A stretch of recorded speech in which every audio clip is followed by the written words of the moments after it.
আজকে আমরা চলে আসলাম ইছাপুর খোখো কাবাডি ক্লাবে।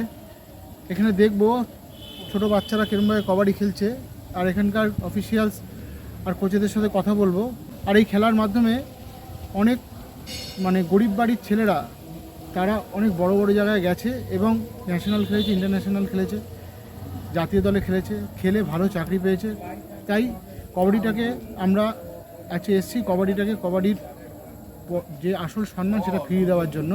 তাই বন্ধুরা সাথে থাকুন, পুরো ভিডিওটা দেখবেন, একটু স্কিপ করবেন না, অনেক কিছু জানতে পারবেন। বন্ধুরা, আপনারা এখন যেই ছবিটি দেখতে পাচ্ছেন এটি হচ্ছে ইছাপুর খোখো কবাডি ক্লাবটি যখন স্থাপিত হয় তখনকার ছবি। আর এখন যেই ছবিটি আপনারা দেখতে পাচ্ছেন এটি হচ্ছে ইছাপুর খোখো কবাডি ক্লাবের বর্তমান ছবি।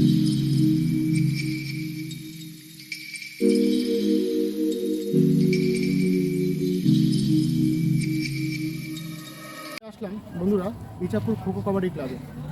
আমরা বলেছিলাম যে আমরা শুধু ক্রিকেট, ফুটবল, ব্যাডমিন্টন সব কিছুর সঙ্গে কিছু খেলাকে তুলে নিয়ে আসবো, যেই খেলাগুলো ভারতবর্ষের ইতিহাসের সঙ্গে জড়িয়ে আছে। আজকে আমাদের সামনে যে দাঁড়িয়ে রয়েছে উনি হচ্ছে এখানকার ভাইস প্রেসিডেন্ট, আর পেছনে দেখছেন বসে রয়েছে এনারা এই ক্লাবটাকে এবং কবাডিটাকে নিয়ে একটি লড়াই চালিয়ে যাচ্ছে। সেটা সত্যিই জানতে পারবো। তার আগে আমরা স্যারের সঙ্গে কথা বলে নিই। স্যার, আপনার নামটা একটু বলবেন। আমার নাম বিশ্বজিৎ ঘোষাল। আমি এই ক্লাবেরই আপনি এখানকার ভাইস প্রেসিডেন্ট এবং ওয়েস্ট বেঙ্গল কবাডি অ্যাসোসিয়েশনের অর্গানাইজেশন। আচ্ছা। এবং তার সাথে একটুখানি সংযোজন করছি যে ক্লাবের তো ভাইস প্রেসিডেন্ট অর্গানাইজেশনেরই আমি ন্যাশনাল প্লেয়ার কবাডি। আচ্ছা স্যার। কবাডি খেলে আমি সার্ভিস পেয়েছি। আচ্ছা স্যার। এবং সত্যি কথা বলতে কি, যখন খেলাধুলা যখন আস্তে আস্তে শেষের দিক থেকে, তখন আমি রেফারি আম্পায়ারিং পরীক্ষা দিয়ে ইন্টারন্যাশনাল রেফারি পাস করেছি। ইন্টারন্যাশনাল ম্যাচও আগে খেলিয়েছি। এখন খেলাধুলার ম্যাচের প্রতি খুব একটা আমার সময়ও পাই না, আর একটা এজ ফ্যাক্টর করে, যার জন্য অতটা আমি এখন পার্টিসিপেট করিও না। শুধু কয়েকটা টুর্নামেন্ট যেগুলো থাকে যাই। আর সত্যি কথা বলবো কি, আমার এখানে যারা আজ এখানে বসে আছে সবাই আমার বন্ধু বর বলবো, এবং আমার সিনিয়র যে সুনিমল ঘোষ, উনি এই ইছাপুর খোখো কাবাডি ক্লাবের যে প্রথম কমিটি তার জেনারেল সেক্রেটারি ছিলেন সুনিমল ঘোষ, এবং পলাশ ভট্টাচার্য, অজয় মৌলিক, মাসুদার রহমান, যে আপনাকে বললাম যে এখন বর্তমানে উনি খোখো কাবাডি ক্লাবের জেনারেল সেক্রেটারি, এরা সবাই এই সুনির্মল ঘোষ। আরেকজন ব্যক্তির নাম না বললে চলে না, সে হচ্ছে স্বপন ভট্টাচার্য, ওই যে লেখা আছে দেখছেন, যার মূর্তি ওই ঘরে আছে। এই দুজন ব্যক্তি আমাদের খোখো কাবাডি ক্লাবটাকে তৈরি করেছিল। তার পরবর্তী ক্ষেত্রে আরও অনেক বিভিন্ন কর্মকর্তারা এই খোখো কাবাডি ক্লাবের সাথে যুক্ত হয়েছিল। যেমন অনেক ডাক্তারবাবু ছিলেন, লায়ন্স ক্লাবের ডাক্তার ছিলেন, তারপরে আপনার বেঙ্গল 11-এর যে মালিক ছিলেন টি.এস. গাঙ্গুলি, তারাশঙ্কর গাঙ্গুলি, ভালো ভালো লোকেরা, এবং এখানকার যে থানার যে বড় বড় অফিসাররা এই ক্লাবের সাথে যুক্ত ছিলেন। আর সবচেয়ে বড় কথা হচ্ছে যে এই ক্লাব, আমরা খেলাধুলা নিয়েই থাকি।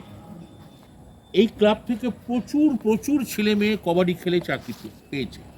শুধু পশ্চিমবাংলা নয়, পশ্চিমবঙ্গের বাইরেও, যেমন সাউদার্ন রেলওয়ে, ওয়েস্টার্ন রেলওয়ে, তারপর south central railway, Madras port trust, এইসব জায়গায় এই ক্লাবের ছেলেমেয়েরা চাকরি। আচ্ছা, এখান থেকে খেলে তারা একদম, এবং অ্যাচিভ মানে কি, এবং তারা এখন খুব ভালো পজিশনে রয়েছে, খুব বড় বড় পোস্টে রয়েছে।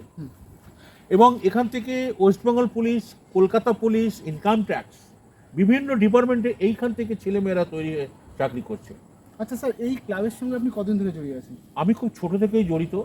তার কারণ ক্লাব যখন এখানে মাঠ ছিল তখন এত বিল্ডিং ছিল না।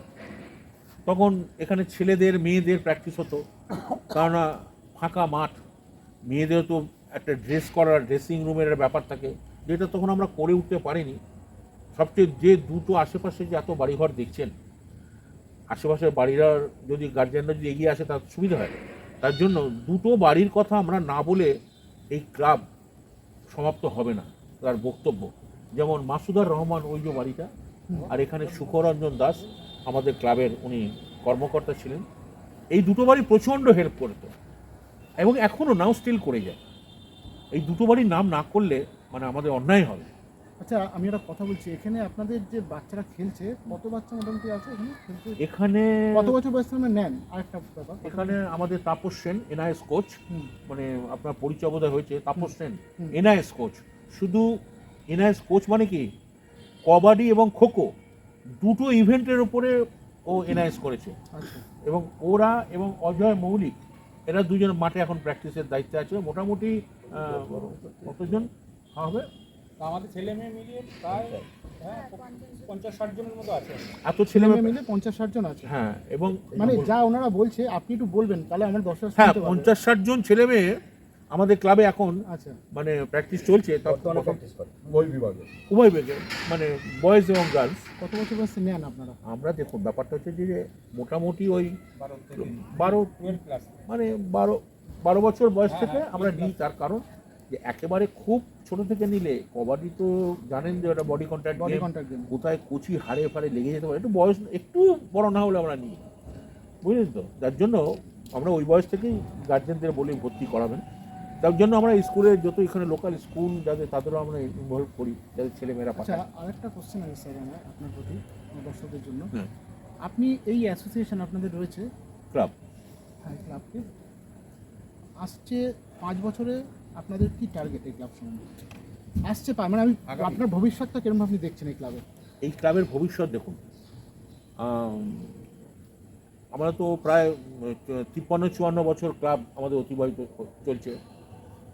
আমাদের ক্লাব থেকে তো আমরা আগামী 5 বছরে দেখুন প্রচুর ছেলে মেয়ে তো আমরা আজকে এখান থেকে আমরা Produce তুলে করেছি। দিয়েছি বাংলার বুকে এবং ভারতবর্ষের বুকে।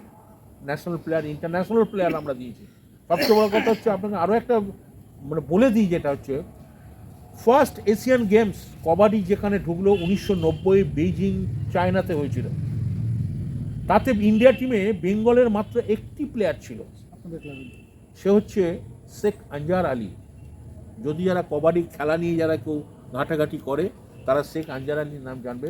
প্রথম এশিয়ান গেমসে ইন্ডিয়া টিমের প্লেয়ার বাংলার হয়ে একমাত্র প্রতিনিধিত্ব করেছিল শেখ আনজার আলী। বাড়িটা হচ্ছে এই বাড়িটার পরেই বাড়ি। বাহ, শুনলেন বন্ধুরা? এবং সবচেয়ে বড় কথা হচ্ছে যে এখান থেকে আমরা অনেক ন্যাশনাল এবং ইন্টারন্যাশনাল প্লেয়ারকে আমরা ভারতবর্ষের বুকে, বাংলার বুকে আমরা তুলে দিয়েছি। তাই আমরা আগামী 5 বছর, এবং সবচেয়ে বড় কথা হচ্ছে আমরা এটা জোর গলায় বলতে পারি, একমাত্র কবাডি ক্লাব, এটাই তার একমাত্র আমরা অধিকার, মানে আমরা দাবি করতে পারি, পশ্চিমবাংলায় যত অল বেঙ্গল কবাডি কম্পিটিশন হয়, সবচেয়ে বড় কম্পিটিশন আমরা এই মাঠে করি। যার জন্য ক্রিকেটে একটা কথা আছে যে ইডেন গার্ডেনে না খেললে তার ক্রিকেট জীবন যেমন সার্থক হয় না অনেক বড় বড় ক্রিকেট প্লেয়ারের, তেমনি খো কবাডি ক্লাবের টুর্নামেন্ট না খেললে তাদের কবাডি খেলা সার্থক হয়। এত বড় টুর্নামেন্ট আমরা করতাম। ইদানিং আমাদের 2-1 বছর বন্ধ আছে বিভিন্ন মানে একটু কারণের জন্য, কারণ মানিও অনেকটা দরকার লাগে। আমরা যে মানিটা খরচা করি এটা খুব ছোটোখাটো মানি নয়। হ্যাঁ, তার কারণ হচ্ছে যে মানে আগে যেভাবে স্বতঃস্ফূর্তভাবে আমরা যেতাম, টাকা পেতাম, এবং সবচেয়ে তখন আমাদের হাতে প্রচুর সময় থাকতো। এখনও সবাই আমরা ফ্যামিলিজ ম্যান এবং আমাদের সময়টা তখন কম হয়ে ওঠে। তবুও আমরা চেষ্টা করছি যে কামিং ইয়ারে যাতে আমরা এই টুর্নামেন্টটা করতে পারি, এবং আমরা সারা জায়গায় টুর্নামেন্ট করি। মানে এখানে মেলা বসে যায় চারিদিকে, আচ্ছা আচ্ছা, দোকানপাট বসে মানে যায়। আমরা যেরকম সচরাচর ফুটবল ক্রিকেটের জিনিসটা দেখে থাকি, ঠিক সেরকম এরকম কবাডিতে এরকম হয়। একদম তাই। এবং বুঝতে আজকে যে মাঠে যে লাইট দেখছেন, হ্যাঁ, আমরা যখন খেলতাম তখন কিন্তু এই লাইটও পাইনি, ঘরও পাইনি, জিমও ছিল না। হ্যাঁ, এই সবই এখানকার এমএলএ, কাউন্সিলর, এদের দয়ায় আমরা এগুলো করতে পেরেছি। তারা ভালোবেসে দিয়েছে। তারা জানে যে একমাত্র ইছাপুর 24 পরগনা ডিস্ট্রিক্টের মধ্যে একমাত্র আমরা দাবি করি যে আমরা এখনো এই ক্লাবটাকে এত বছর ধরে রেখে দিয়েছি, আচ্ছা আচ্ছা। এবং শুধু খেলা নিয়েই থাকে, আমাদের আর কোনো ইয়ে নেই। আচ্ছা স্যার, আমি একটা কথা বলছি আমার দর্শকদের উদ্দেশ্যে। আপনি একটি কথা বলুন যে এখনকার যে ইয়াং চ্যাপ, যারা এই 7-8 বছরের বাচ্চারা বা 10 বছরের বাচ্চারা, তারা মোবাইল কেন্দ্রিক হয়ে পড়ছে, তাদের পড়াশোনার সঙ্গে খেলাধুলার দরকার, এই ব্যাপারে যদি আপনি আমার দর্শকদের কিছু বলেন। আমি একটা কথাই বলবো যে বাড়ির গার্জেনরা তাদের ছেলে মেয়েদের প্রতি পড়াশোনার দিকে যেমন একটা লক্ষ্য রাখে, যে আমার ছেলেটা মেয়েটা ঠিকমতো পড়াশোনা করছে কিনা, টিউশনে যাচ্ছে কিনা, বা বাড়িতেও ঠিকমতো হোমওয়ার্কটা করছে কিনা, খেলাধুলার পাশাপাশি পড়াশোনাটাও মেন। কেননা আমি অনেক বিরাট বড় প্লেয়ার, কিন্তু আমার এডুকেশন কোয়ালিফিকেশন খুব কম।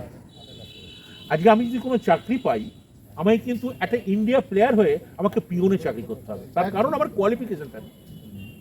ঠিক তেমনি আজকে আমি একটা ইন্ডিয়া প্লেয়ার, আজকে আমি ইন্ডিয়ার বাইরে যাব, সেখানে কিন্তু রিপোর্টাররা কিন্তু বাংলায় কোশ্চেন করবেন, তো সেখানে ইংরেজি বলবে। অতএব আমি প্রত্যেকটা ছেলেমেয়েদের বলি, পাশাপাশি এডুকেশন মাস্ট। আমার জীবনে দুটো জিনিস থাকবে ছেলে এখনকার ছেলে, এক হচ্ছে ফার্স্ট হচ্ছে আমি কিন্তু গেমস নয়, আমার প্রথম হচ্ছে এডুকেশন, দেন গেমস। একদম এর থার্ড জীবনে বলে একটা জিনিস থাকবে না, তবে সে প্রোগ্রেস করবে, প্রকৃত মানুষ হবে, প্রকৃত মানুষের মতো মানুষ হবে, যেটা আমরা করে এসেছি। আমরা শুধু খেলাধুলা আর পড়াশোনা, এছাড়া আমরা কোনো জায়গায় আমরা ইনভলভ হতাম না। আপনাদের ওই জগৎটাই ওই জগতে আমরা এত খেলা পাগল ছিলাম। পাগল না হলে কিন্তু হবে না, পাগল হতে হবে, ডেডিকেটেড হতে হবে, সেই গেমসের প্রতি আমাকে ধ্যান দিয়ে ঢুকতে হবে, তবে আমি খেলাধুলাতে কিছু করতে পারবো। আজকে এখানে সবাই, ওই যে জেনারেল সেক্রেটারির কথা বললাম, ও কেএমসিতে চাকরি করে, আমার সাথেই চাকরি করতো। অজয় মৌলিক রিটায়ার করেছে, ও রেলে চাকরি করতো। পলাশ ভট্টাচার্য রিটায়ার করেছে, ওজমহল পুলিশে চাকরি করতো। Sunirmal Ghosh school teacher. National player Latifur Rahman ব্যবসা। তাপস সেন এনআইএস কোচ, আপনি বুঝতেই পারছেন গভর্নমেন্টের এনআইএস কোচ, তাকে বিভিন্ন জায়গায় যেতে হয়, সায়ের আন্ডারে যেখানে যেখানে কবাডি কোচিং, খোখো কোচিং, তাকে যেতে হয়। আপনার চাকরিটাও সেন্ট্রাল গভর্নমেন্টের, সবই এখানে রিটায়ার্ড পারসন। অতএব আমি বলবো যে বিশেষ করে বাড়ির গার্জেনদের আমি বলবো, তাদের একটু ইনিশিয়েটিভ নিতে হবে, যে শুধু ওই বাচ্চাদের হাতে মোবাইলটা দিলে সে যদি সবসময় ওটার প্রতি যদি অ্যাট্রাকশন এসে যায়, তাহলে কিন্তু সে মাঠমুখী হবে না। মাঠমুখী করতে গেলে গার্জেনদেরই দায়িত্ব নিতে হবে, যে চলো আমি তোমাকে নিয়ে যাবো। মা বাবা। আমি বলছি না যে তাকে কবাডিতে আসতে হবে, এনি ইভেন্ট, অনেক খেলা আছে, যার যেটা পছন্দ হয় সে সেই খেলাতেই যাবে, কিন্তু তাকে মাঠে নিয়ে যাও। আমি যদি না বলি তাহলে সে এনকারেজ। আর সবচেয়ে বড় কথা কি জানেন তো, ছেলে মেয়েদের যদি খেলাধুলার দিকে যদি তাকে এনকারেজ করতে হয়, বাড়িতে একটা পরিবেশ তৈরি করতে হয়, খেলাধুলার কিছু আলোচনা করতে হয়, খেলাধুলার ওপরে কিছু বইপত্র নিয়ে ছেলে মেয়েদের হাতে সামনে ফেলে দাও, এটা পর। যত পড়বে তত তো ওই গেমসটার প্রতি বা খেলাধুলার প্রতি তার একটা এনার্জি আসবে, কি বুঝলেন? তবে তো সে খেলাটাকে ভালোবাসবে, তবে তো সে খেলায় আসতে চাইবে। অবশ্যই অতএব আমি বলবো বাড়ি গার্জেনদের ইনিশিয়েটিভ নিতে হবে, ইনিশিয়েটিভ আগে নিতে হবে, যে তার ছেলে মেয়েদের যেন মাঠে এসে খেলাধুলা করে। কিন্তু যদি এটা না হয়, তাহলে কিন্তু পরবর্তী প্রজন্মের নেক্সট জেনারেশন মানে স্পোর্টসম্যান খোঁজা খুব মুশকিল হয়ে যাবে। মানুষের মতো মানুষ খুঁজে যাবে। মানুষের মতো এটা মানুষটা, সবচেয়ে বড় কথা। স্পোর্টসম্যান তো পরের চ্যাপ্টার, মানুষের মতো মানুষ হতে হবে। আচ্ছা বন্ধুরা, আমরা শুনলাম অনেক অজানা তথ্য, একজন সিনিয়র ব্যক্তি, আমাদের থেকে অনেক অভিজ্ঞতা ওনার বেশি। তো স্যার, স্পোর্টস এডুকেটর তরফ থেকে আপনাকে আমি কী বলবো, খুবই ধন্যবাদ জানাই আমাদের এত সুন্দর পরামর্শ দেওয়ার জন্য। I remember when we were staring at a photo. Don't forget the way you look me in the eyes. And I keep you in my heart. In my heart is where you are. I still think of you. I want you coming back. I remember when we were staring at a photo. Don't forget the way you look me in the eyes. And I keep you in my heart. In my heart is where you are.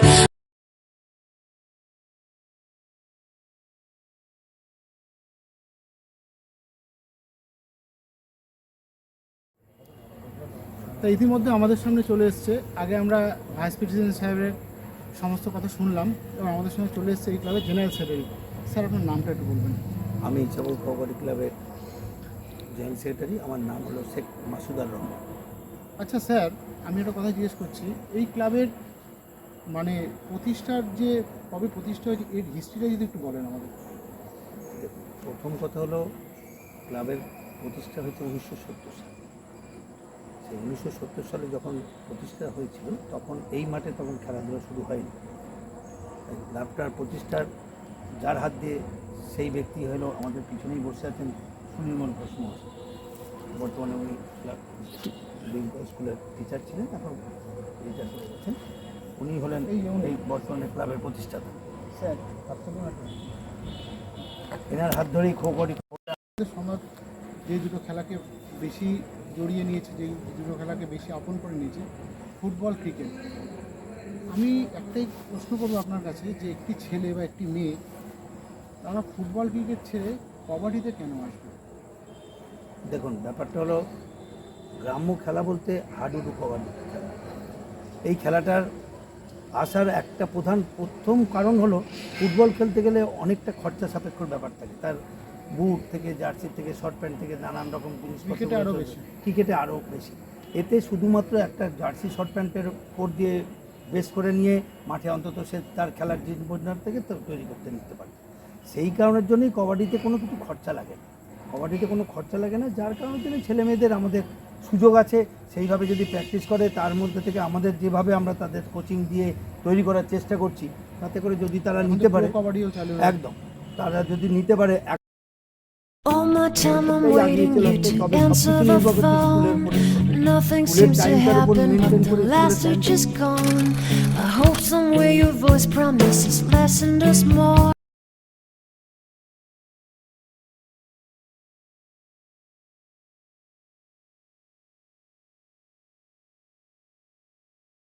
তো বন্ধুরা, এখন আমার সঙ্গে এখানকার একজন উদীয়মান player দাঁড়িয়ে রয়েছেন। তো বোন, তোমার নামটা কি? আমার নাম পিউ হালদার। আচ্ছা, তুমি কবে থেকে কবাডি প্র্যাকটিস করছো? 3 বছর থেকে। আচ্ছা, পড়াশোনা তো নিশ্চয়ই করো। কোন ক্লাসে পড়ো? এখন ফার্স্ট ইয়ার। ফার্স্ট ইয়ারে পড়ো। আচ্ছা, পড়াশোনার সঙ্গে খেলাধুলাটা টাইমিংটা ঠিক?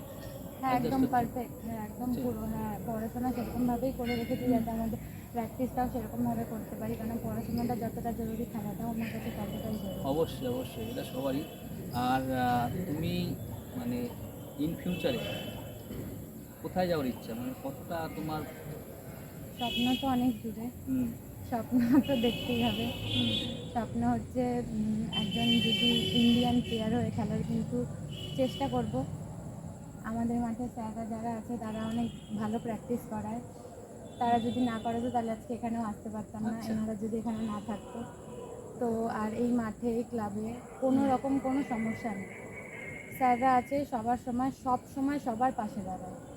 সেটা পার্সোনাল হোক বা কোনো প্লেয়ারের কোনো ফ্যামিলি প্রবলেম হোক, মাঠের প্রবলেম হোক, কারোর শরীর খারাপ, সব দিক থেকে পাশে দাঁড়ায়। এই মাঠে অন্য ক্লাবে জানি না কতটা সুযোগ সুবিধা আছে, কিন্তু এই ক্লাবে অনেক সুযোগ সুবিধা আছে, এমন কোনো প্রবলেম নেই। মেয়েদের জন্য অনেক আলাদা রুম আছে, ছেলেদের জন্য আলাদা রুম আছে, সব কিছু, বাথরুম আছে দুটো, ঠিক আছে, মাঠও অনেক সুন্দর। তো এর জন্যে কারোর কোনো অসুবিধা হয় না। আচ্ছা, তুমি যে এতদিন ধরে প্র্যাকটিস করছো, এমন কোনো জায়গাটা আছে যেখানটা তুমি নিজেকে ঠিক করতে চাও যে এই জায়গাটা তোমার দুর্বল আছে, মানে আমার ফিজিক্যালি বলো, মেন্টালি বলো, কিংবা আইদার কোনো জায়গা, ধরো কবাডিতে অনেক স্কিলিং থাকে, সেই জায়গাগুলো কোন জায়গাগুলো তোমার মনে হয় যে দুর্বল, যেখানে আমি ঠিক করলে ইন ফিউচার আরও ভালো নাম করতে পারবো? হ্যাঁ, এখন হচ্ছে জাম্প হচ্ছে ছেলেদের, মানে ছেলেরা জাম্প করতে অনেক কমফোর্টেবল, অনেক ভালো জাম্প করে, ঠিক আছে। তো আমরা মেয়েরা হয়ে অত জাম্প ভালো করতে পারি না। হ্যাঁ, অনেক মেয়ে আছে ভালো করে, কিন্তু আমার ক্ষেত্রে জাম্প করতে পারি না।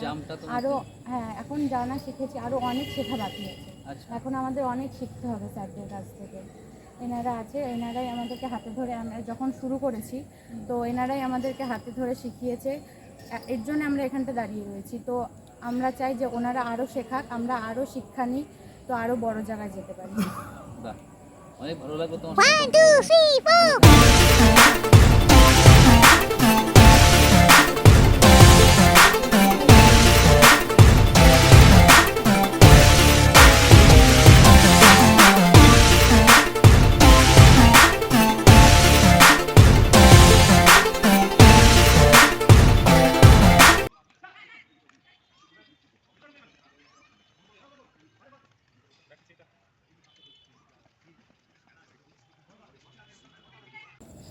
দুজন সিনিয়র কোচ এই কবাডি গ্রাউন্ডের, অনেক ক্লাবের।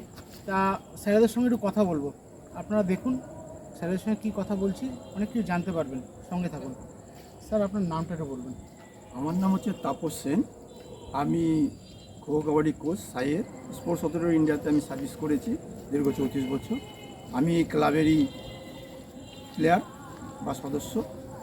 আমি এনআইএস করেছি আপনার 1984-85 ব্যাচে। সেই সময় ব্যাঙ্গালোরে আমি এনআইএস করেছি, সে 9th ব্যাচ ছিল।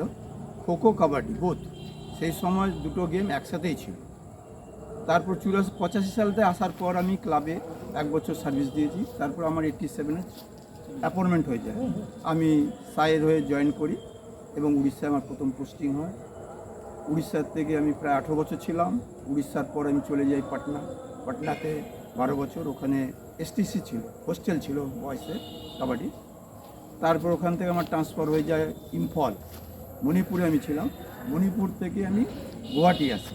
মানে কবাডি সূত্রে পুরো বাহ, ভারতবর্ষে আপনার পুরো আমার এইদিকে সব জায়গায় যাওয়া, এবং কি আমি লাস্টে গুয়াহাটি রিজন থেকে রিটায়ারমেন্ট আমি হয়েছি 2021 মে মাসে। আচ্ছা স্যার, একটা কথা বলছি, এখানে তো অনেক প্লেয়ার খেলছে, আপনার ড্রিম কি? আপনার এখানকার আপনার ছাত্রদের নিয়ে আপনার ড্রিম কি, দেখুন, স্বপ্ন কি আপনার? আমার স্বপ্ন, আমার এখন যে কাবাডিটা এত ব্যাপক হয়ে গেছে, যাতে আমার প্লেয়াররা প্রো কাবাডি খেলুক, ইন্ডিয়া প্লেয়ার রিপ্রেজেন্ট করুক, এটাই হচ্ছে স্বপ্ন।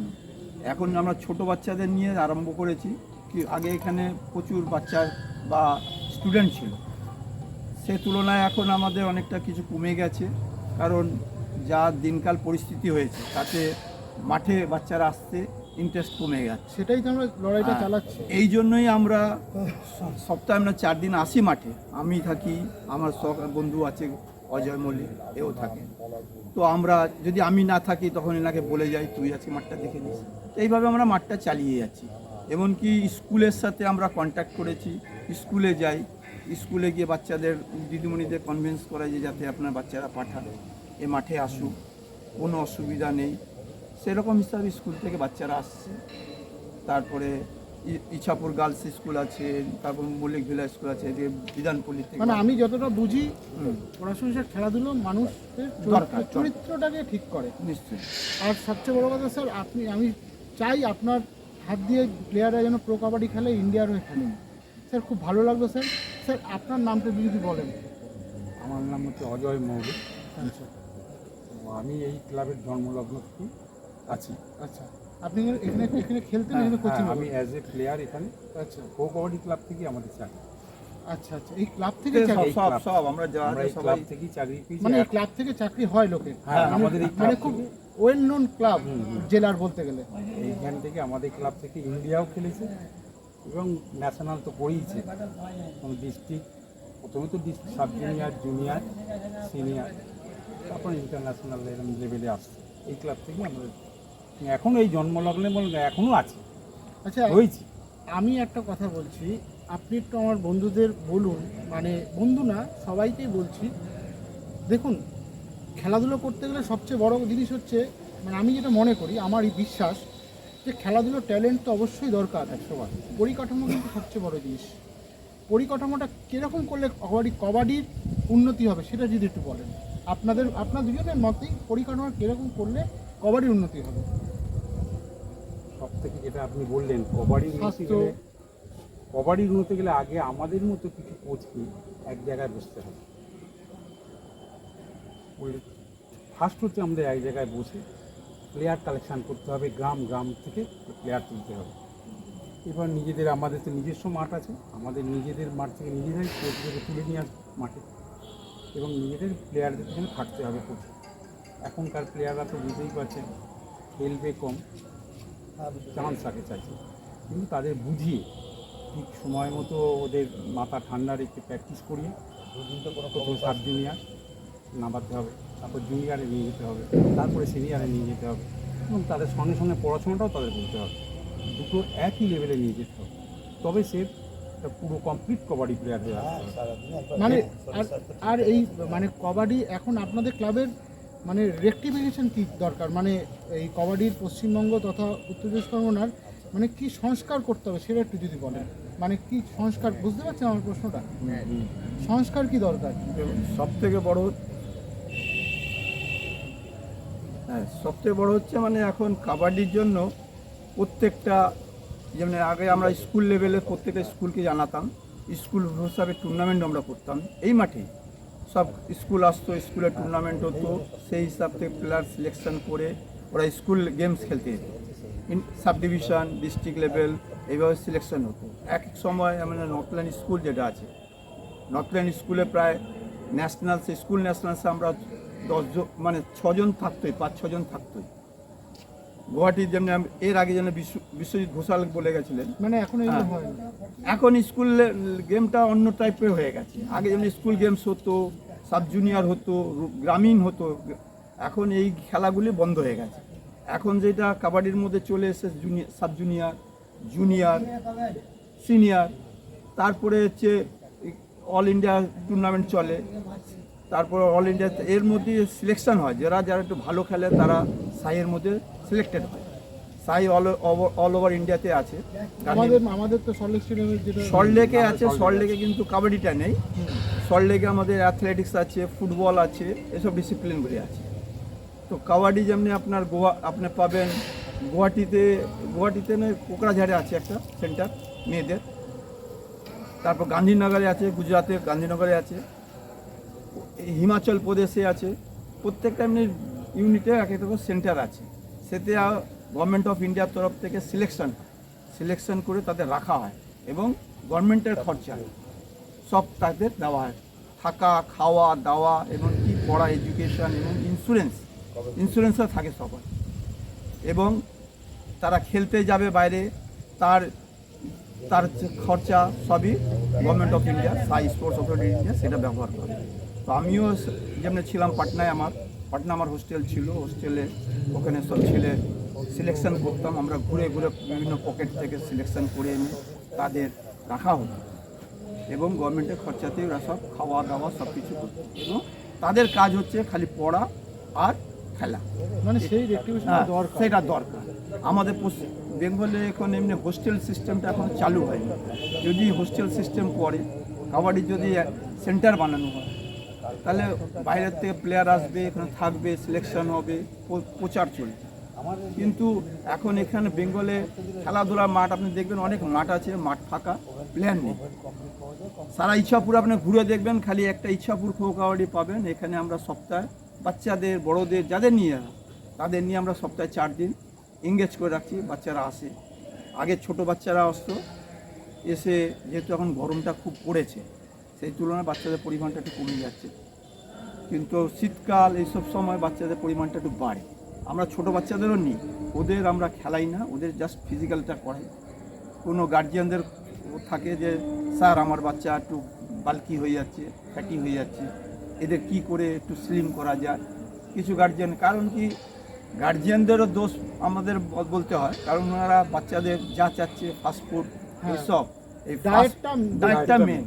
এবার এক একটা বাচ্চা যে ফাস্টফুড খাচ্ছে, এটার এফেক্টটা পরে বুঝতে পারছে। আমরা খেলাধুলার জীবনে এই কোশ্চেনটা আমি করতাম, আমরা কোনোদিন ফাস্টফুড খাইনি। আমরা হচ্ছে যা খাবো ঘরের খাবো। রুটি তো রুটি 8-10টাই খেয়ে নেবো, দাবিয়ে খাবো, দাবিয়ে খেলবো। এটা হচ্ছে আমাদের এক নম্বর কথা। আমরা মাঠে খাবো, মাঠে খেলবো, এই হচ্ছে। আর এখনকার বাচ্চারা না, আমি এটা খাবো না, পিৎজা খাবো, বরগর খাবো, সেই খাবো। তার পরিণামে বাচ্চারা সব বাল্কি হচ্ছে। তখন গার্জিয়ানদের ভাবছেন আমার বাচ্চাকে কী হবে স্লিম করা যায়, তখন ওনারা খুঁজে বেড়াচ্ছেন কোথায় কি আছে। তখন কেউ অ্যাড্রেস খুঁজে ক্লাবে আসে, আমরা তাদের বলে ঠিক আছে আমরা বাচ্চাদের ভর্তি নেব। আমাদের ক্লাবের কোনোই নেই, ডিমান্ড নেই যে আপনাকে এই হবে। আমরা ছোট বাচ্চাকে নিয়ে তাদের বাচ্চাদের দিয়ে দৌড়, পিটি, ফিজিক্যাল যেটা করাই।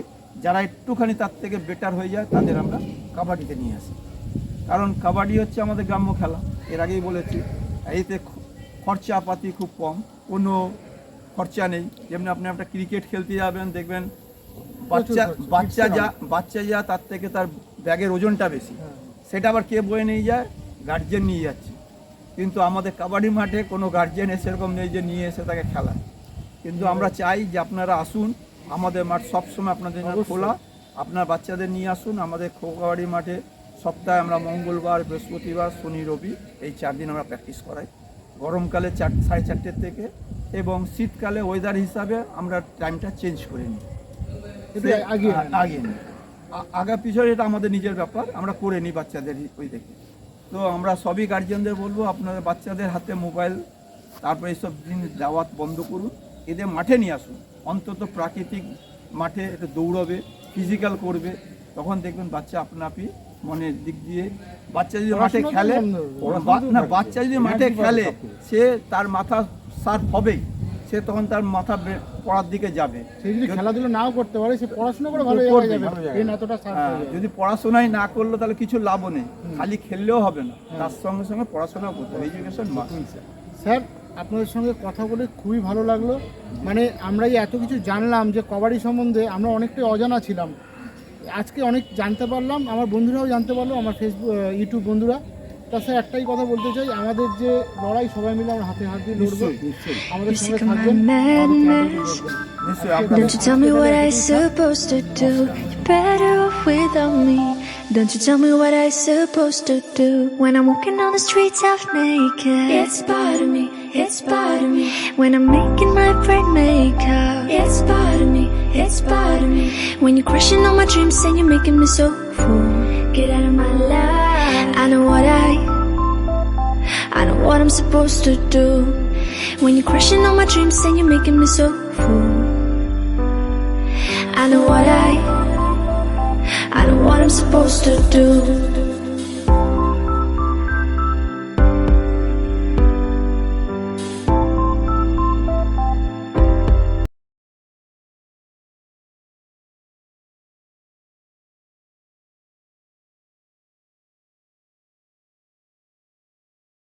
তা বন্ধুরা, দেখলেন যে এখানে কীরমভাবে প্রশিক্ষণ দেওয়া হচ্ছে। আর সবচেয়ে বড় কথা, মতো বড় সাইয়ে কোচ এখানে প্র্যাকটিস করায়, দেখে তো আমি খুবই অভিভূত হয়ে গেলাম। আর তার থেকে বড়ো কথা, যেখানে যেই স্যারেদের দেখলাম, তারা এক এক সময় এক একজন ভালো ভালো জায়গায় খেলেছে। কি অত্যন্ত অমায়িক তার মধ্যে, মানে প্লেয়ারদের কীভাবে তৈরি করতে হয় এনাদের থেকে শেখা উচিত কারো। মানে এনারা প্লেয়ারদের এতটা রেসপেক্ট, মানে এনারা আন্তরিকভাবে বাচ্চাদেরকে শেখায়, সেটা আমরা তো দেখলাম, আপনাদেরও দেখানোর চেষ্টা করলাম।